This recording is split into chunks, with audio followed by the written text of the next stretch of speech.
The Fall of the Labor Front, the Robert Ley Story, Part 1 of 5. Nuremberg, October 24, 1945.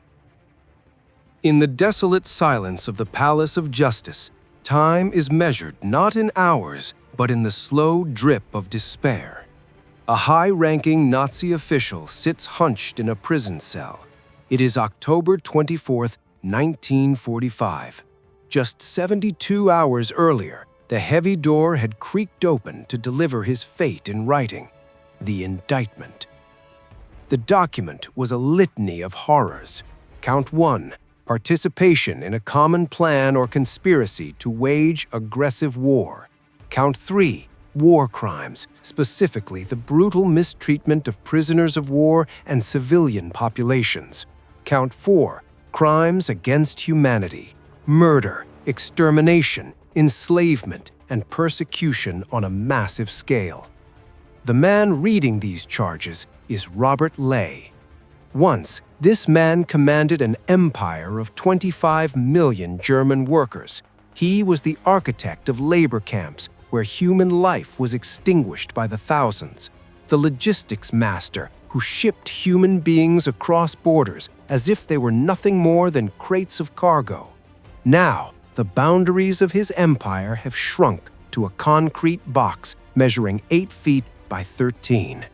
The trial of the century is scheduled to begin on November 20th, but Robert Ley has already decided he will not live to see the gavel fall.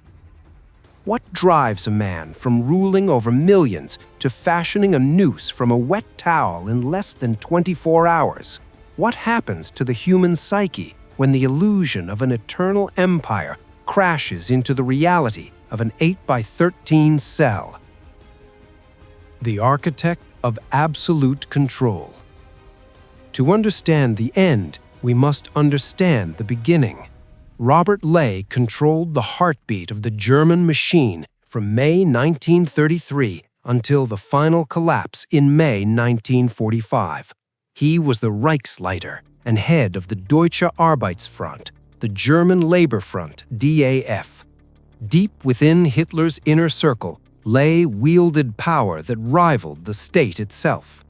Upon taking power, his first act was one of total domination.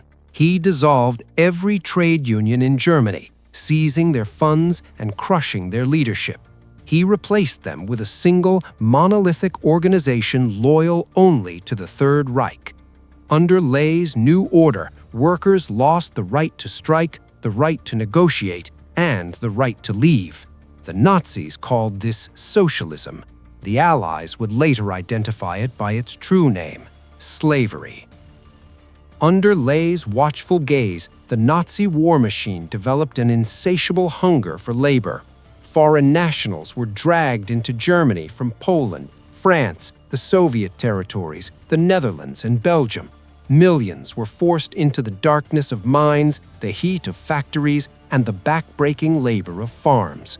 Thousands succumbed to malnutrition, utter exhaustion, and brutal beatings. It was Ley who supervised the recruitment strategies. It was Ley who approved the wretched conditions. It was Ley who signed the orders. By May 1945, however, the Reich was no longer an empire of steel. It was a graveyard of ash. The collapse. The timeline of the end was swift and brutal.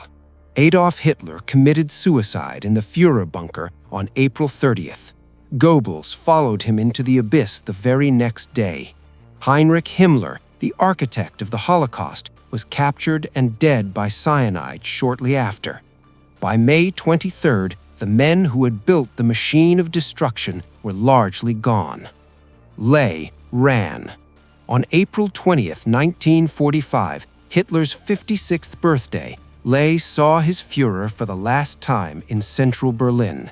The city was already encircled, the ground shaking under the relentless pounding of Soviet artillery.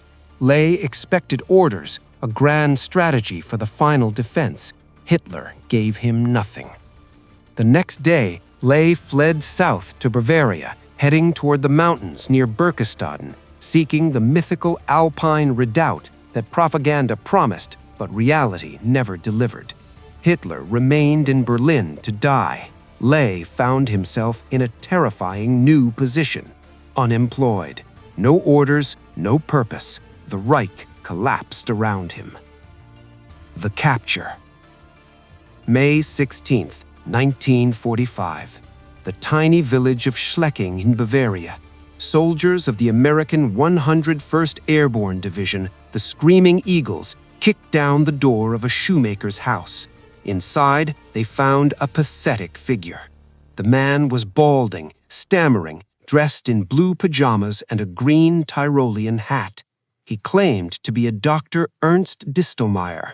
He played the part of a confused civilian, but his stutter and his panic betrayed him. The soldiers were skeptical. They brought in Franz Xavier Schwarz, the former treasurer of the Nazi Party, who had already been detained. Schwarz walked into the room, took one look at the man in pajamas, and shouted, "Well, Dr. Ley, what are you doing here?" The cover was blown. In a moment of panic, Ley fumbled for a poison capsule he had concealed, but his trembling hands failed him. Then he feigned a heart attack, desperate to escape custody. The Americans were unimpressed. They took him into custody, transporting him to Mondorf-les-Bains in Luxembourg. Ashcan, the waiting room of history. The destination was a luxury hotel converted into a high-security detention center, codenamed Ashcan. This was the holding pen for the captured Nazi leadership. Here, Ley was reunited with the remnants of the regime, Hermann Göring, Joachim Ribbentrop, Wilhelm Keitel, and Baldur Schirach. It was the summer of 1945. Enter Major Douglas Kelly, the chief psychiatrist for the upcoming Nuremberg Trials. His mission was critical: assess the mental fitness of these men. Could they stand trial? Did they understand the charges? Or were they legally insane? Kelly interviewed Ley extensively. He administered Rorschach inkblot tests and recorded meticulous observations. What he found was a man in a state of disintegration. Ley could not sit still. He confused words, misnamed common objects like flowers, and could not construct coherent sentences. He would shout mid-conversation, his mood swinging wildly from aggression to self-pity. Kelly suspected organic damage to the frontal lobe. He noted Ley's history. A pilot in World War I, Ley had been shot down over France in July 1917 and spent 2 years as a prisoner of war. The crash had likely caused a traumatic brain injury, leaving him with a lifelong stammer and a propensity for violent outbursts, exacerbated by decades of heavy alcoholism. Kelly noted poor judgment, emotional instability, and impaired reasoning. Yet, as a psychiatrist, he could not diagnose with absolute certainty without physical proof. There was a chance, a slim one, that Ley might be declared incompetent and avoid trial. But to prove it, he needed the one thing he couldn't have while Ley was alive: his brain. Transferred to the Palace of Justice. August 1945. The prisoners were transferred from the relative comfort of Luxembourg to Nuremberg. They were housed in the East Wing prison attached to the Palace of Justice. The conditions were stark. Each cell contained a bench bed fixed against the wall, a primitive toilet, a wooden table, and a rickety chair designed to collapse under significant weight, a deliberate measure to prevent prisoners from standing on them to hang themselves. A single light bulb burned constantly. The guards watched through a slot in the door, never looking away for long. The location was chosen with symbolic precision. Nuremberg had been the holy city of Nazism, the site of the massive rallies that mesmerized the world. Now it would be the site of their reckoning. Lord Justice Geoffrey Lawrence would preside. The prosecutors represented the 4 victorious powers: Robert Jackson for the United States, Hartley Shawcross for Britain, François de Menthon for France, and Roman Rudenko for the Soviet Union.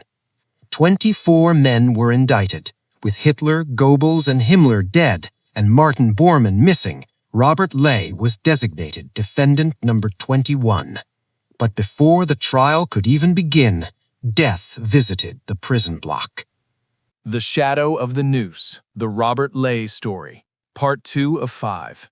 The First Warning, October 6, 1945. While Robert Ley sat in his cell, the grim reality of Nuremberg claimed its first victim. It was not Ley, but Dr. Leonardo Conti, the Reich health leader and SS Obergruppenführer. Conti was the architect of Action T4, the euphemistically named euthanasia program. Under his directives, hospitals were transformed into slaughterhouses where over 200,000 mental patients and disabled children were murdered. Conti knew exactly what awaited him. He knew the evidence, the photographs, the signed documents, the witness statements was insurmountable. On October 6th, in a cell not far from Ley's, Conti tore his blanket into strips, fashioned a crude noose, and hanged himself. The guards found him too late.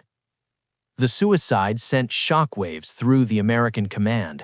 Colonel Burton Andrus, the prison commandant, was furious. He had promised the world a trial, not a string of suicides. He immediately implemented draconian new measures to ensure the defendants survived long enough to be hanged publicly. Chairs were now removed from cells at night. During the day, furniture was forbidden from touching the walls. Guards were ordered to peer through the door slots every 30 seconds, maintaining a rhythm of constant surveillance. Floodlights were installed to flash into the cells every 15 minutes throughout the night, shattering any hope of restful sleep. The message was clear: you do not have permission to die yet. Ley knew Conti was dead. He felt the security tighten around him like a vice. He realized the window of opportunity for a private exit was closing fast. The Indictment, October 21st through 21st, 1945. In Berlin, the 4 prosecutors filed the official indictment. It was a list of 24 names. Robert Ley was among them. While the document traveled the distance to Nuremberg, Ley waited. He spent his hours writing frantic letters and speaking with Gustav Gilbert, the prison psychologist. Gilbert, an American, fluent in German, visited the defendants daily, recording their conversations for posterity. In these sessions, Ley revealed a mind deeply fractured by denial. "How can I prepare a defense?" he stammered to Gilbert, his indignation rising. "Am I supposed to defend myself against crimes I knew nothing about? Stand us against a wall and shoot us. You are the victors, but why should I be brought before a tribunal like a common criminal?" Gilbert noted Ley's emotional volatility. Ley truly believed himself unjustly accused. In his warped reality, the labor programs were a service to Germany, not an instrument of terror. He saw himself as a benevolent father to the workers, not a slave driver. Gilbert saw only delusion. Then came the morning of October 21st. The guards delivered the indictment. Ley took the heavy document in his hands. He read the charges. Count 1, conspiracy. Count 3, war crimes. Count 4, crimes against humanity. The text was merciless. It linked Ley's name directly to slave labor, to the death tolls, to the suffering of millions. The evidence list attached to the indictment was a hammer blow. Witness names, documentary proof, orders signed with his own hand. The paper trail did not just point to him, it ended with him. As Ley read, the delusion began to crack. There was no escape. The evidence was overwhelming. The reconciliation and the contradiction. For the next 2 days, October 22nd and 23rd, Ley paced his cell. He spoke to no one of his plans. To the guards, he appeared normal, if anxious. He ate his meals, drank the coffee provided by the Americans, and smoked cigarettes, chain smoke, to calm his nerves. Physical needs were met, but his spirit was wrestling with the abyss. He sat at his wooden table and wrote. 2 notes were later found, revealing the chaos in his mind. The first was a message of resignation. I cannot stand this shame any longer. Physically, nothing is lacking. The Americans are correct and friendly. I am reconciled with God. I implore His mercy. Now comes sweet death, Savior of all my suffering. But the second note revealed the twisted duality of the Nazi soul. It was addressed to my Inga and to my Führer. In a moment of startling clarity, Ley wrote, "We have forsaken God, and therefore we were forsaken by God. We put human volition in His godly grace. In anti-Semitism, we violated a basic commandment of His creation. Anti-Semitism distorted our outlook, and we made grave errors. It is hard to admit mistakes, but the whole existence of our people is in question." It was a profound contradiction. He admitted that the core tenet of Nazism, anti-Semitism, was a fatal error that had destroyed Germany, yet in the same breath, he pledged loyalty to the very man who had championed it. Two minds, two notes, both left on the table as the sun set on October 23rd. The final morning, October 24th, 1945. The final day began with the standard routine. Breakfast was delivered. Ley ate. The guard watched through the slot. The rotation was strict. 2-hour shifts, 4-hour rotations. Each guard monitored 4 cells, strictly forbidden from speaking to the prisoners. They were there to observe, not to engage. The morning passed into the afternoon. Ley sat, stood, paced, normal movements for a caged man. The guards saw nothing unusual. They saw a defeated man waiting for a trial. They did not see a chemist calculating the tensile strength of a wet towel. They did not see a man who had identified the one architectural flaw in the high-security prison, the toilet alcove. As the evening approached and the artificial lights hummed to life against the fading daylight outside, Robert Ley prepared to make his move. He had his plan, he had his materials, and he knew exactly when the guard would look away. The Final Act of Defiance, the Robert Ley Story, Part 3 of 5. The Mechanism of Death, October 24th, evening. The sun had set over Nuremberg. Inside the cells, the artificial lights cast harsh, flat shadows. It was between 6 and 7 p.m. Dinner had been delivered and eaten. Robert Ley moved with the precision of the chemist he once was. He took his standard-issue GI towel, a strip of sturdy cotton fabric, and tore the edge off. It was strong enough. To ensure the knot would hold and the fabric would be pliable, he soaked the strip in the water of his toilet bowl. Next, he prepared for silence. He ripped pieces of fabric from his underwear and stuffed them into his mouth, creating a gag. He could not risk a gasp, a choke, or a cry that might alert the guards standing just feet away on the other side of the door. The blind spot. The security protocols were obsessive, but architecture is stubborn. The cell featured a toilet recessed into an alcove. From the small viewing slot in the door, a guard could see the prisoner's legs if he was sitting on the toilet, but the upper body was obscured. It was designed for a modicum of privacy. Ley turned it into a death chamber. He tied the wet towel strip around the vertical waste pipe. It was fixed, metal, and unyielding. At approximately 7:45 p.m., Ley looped the other end of the towel around his neck. He did not have the height to drop. He had to use gravity and willpower. He twisted his body, tightening the ligature, cutting off the blood flow to the brain. He collapsed forward onto the toilet seat. To an observer, he simply looked like a man using the facilities. Minutes passed. Oxygen starvation hit the brain. Unconsciousness followed swiftly. Then the heart began to fail. The discovery, 8:10 p.m. At 8 p.m., a guard passed on his routine check. He glanced through the slot, saw Ley's legs in the alcove, assumed the prisoner was using the toilet, and continued his patrol. Privacy protocols dictated he not stare. 10 minutes later, at 8:10 p.m., the corporal of the guard arrived for the evening collection. To prevent suicides, prisoners were required to hand over their eyeglasses every night to remove potential sharp objects.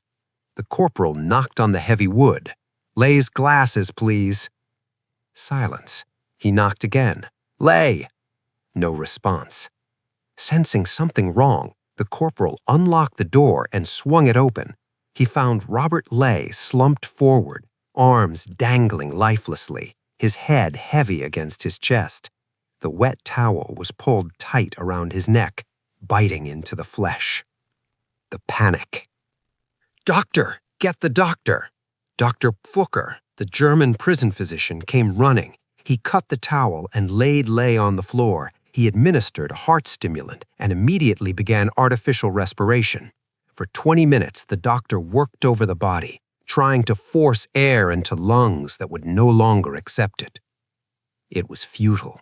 There was no pulse. There was no breath. Robert Lay was dead at the age of 55. The aftermath. The news reached Colonel Andrus immediately. It was a catastrophe. Despite the lights, the checks every 30 seconds, and the removal of furniture, Lay had escaped.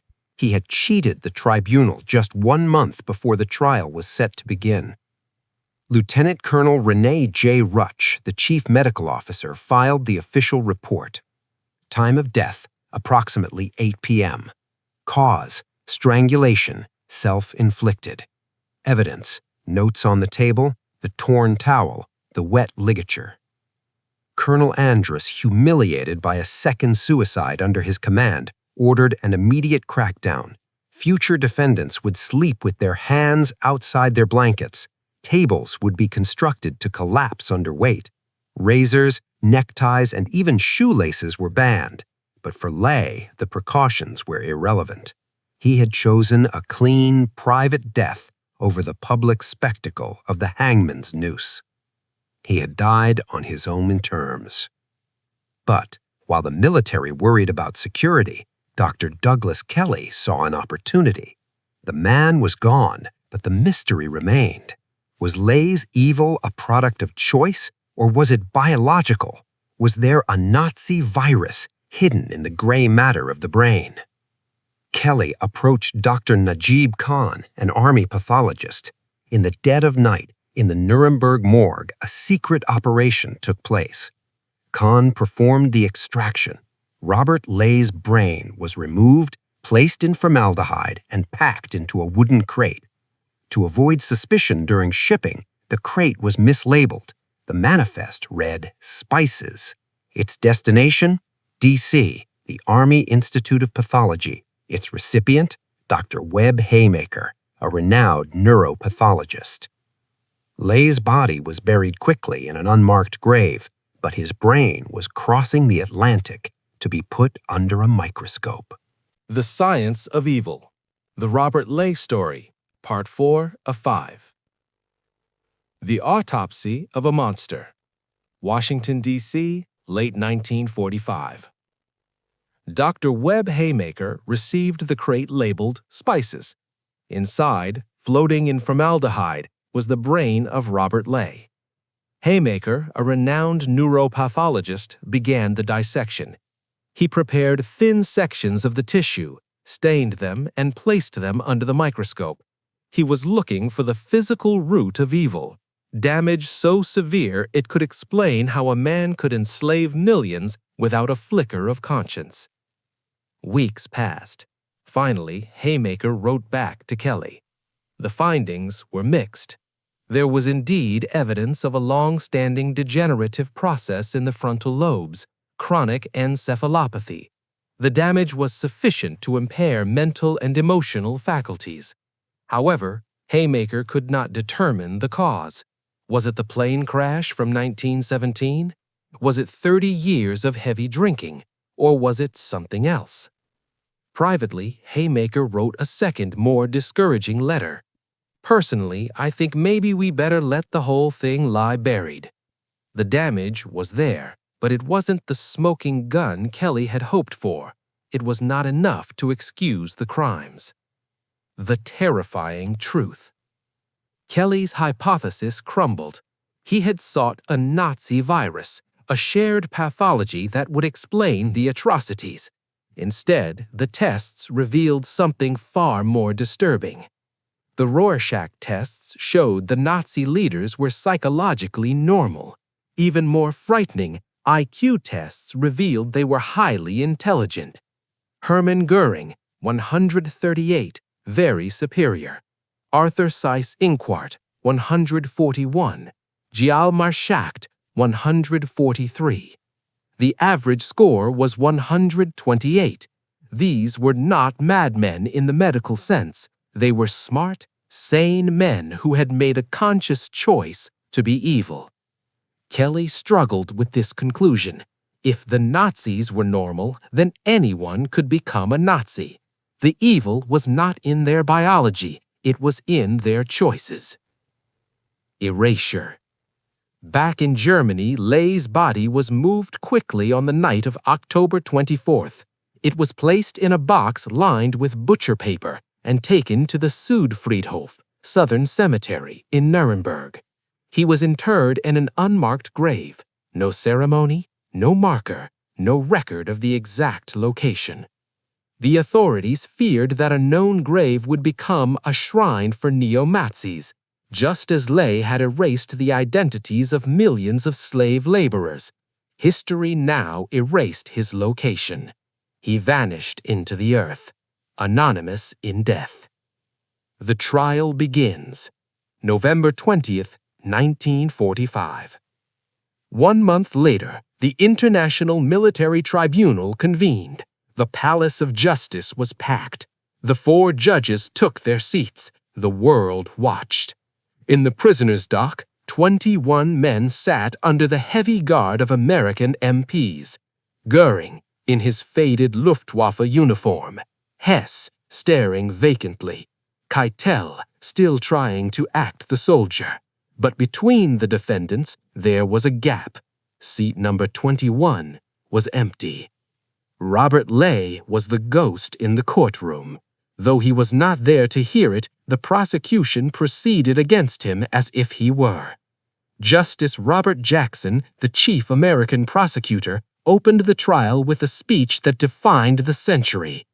The wrongs which we seek to condemn and punish have been so calculated, so malignant, and so devastating that civilization cannot tolerate their being ignored, because it cannot survive their being repeated.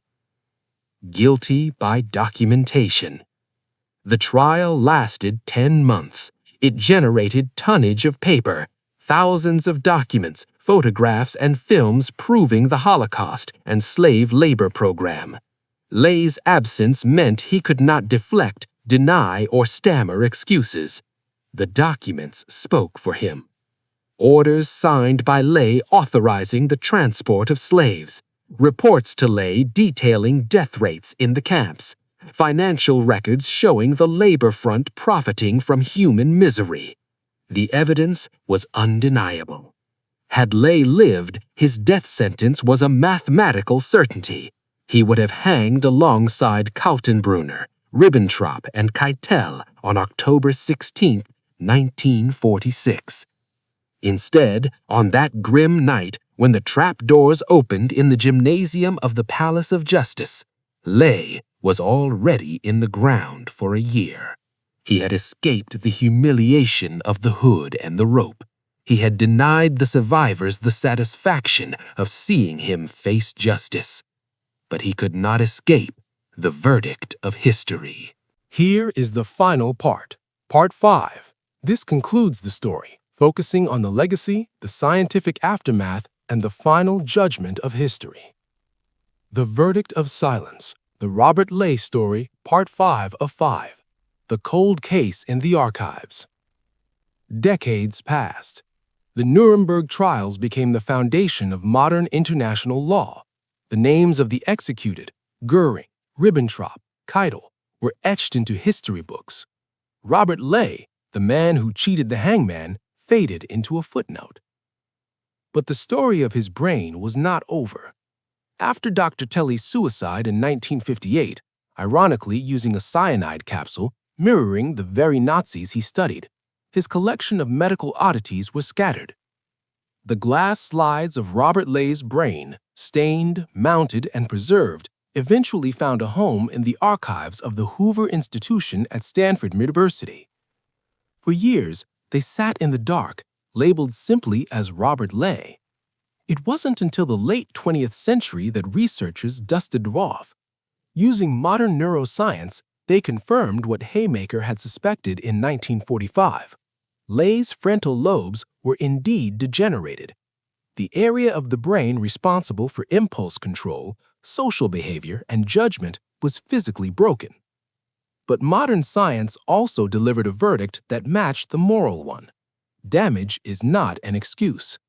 A damaged brain might explain why Lay shouted in his cell or stammered in interviews, but it did not force him to sign the orders that enslaved millions. It did not force him to build the camps. Those were choices made by a functional, if impaired, mind. Poetic justice. There is a dark poetic symmetry to the end of Robert Lay. For 12 years, he treated human beings as numbers.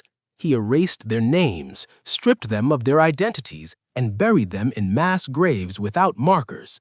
He turned people into ash and smoke. In the end, he inflicted the same fate upon himself. By committing suicide, he denied himself the glory of a defiant speech from the gallows.